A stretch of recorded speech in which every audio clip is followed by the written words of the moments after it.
सांगली जिल्ह्यातील खानापूर तालुक्यातील विटा शहरातील विटा बस स्थानकातील बोळात अपरात्री 1:17 सदर विटा पोलीस विटा शहरात रात्री गस्त घालत असताना त्या परिसरात विटा पोलीस गस्त घालण्यासाठी आतमधील बस स्थानकातील बोळात गेले असता विटा बस स्थानक पाठीमागील बोळात ओम एंटरप्राइजेसच्या दुकानासमोर असलेल्या पोस्टरच्या आडोशास अंधारात एक संशयित इसम लपून बसलेला विटा पोलिसांना गस्तवेळी रात्री निदर्शनास आला।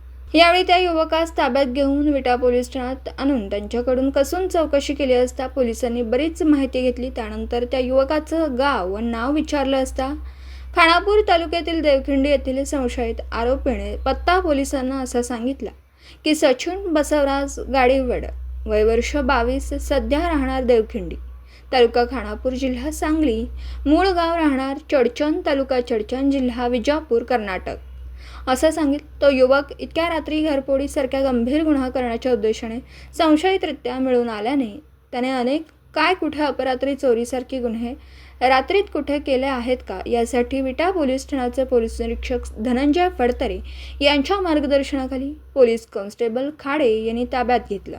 सदर त्याच्याकडे संशयितरित्या रात्री फिरत व लपून बसलेल्या ठिकाणी सापडल्याने विटा पोलीस यांच्याकडून कसून चौकशी करत आहेत। सांगली जिल्ह्यात वाढत्या चोरीच्या उद्देशाने त्यास ताब्यात घेतलं।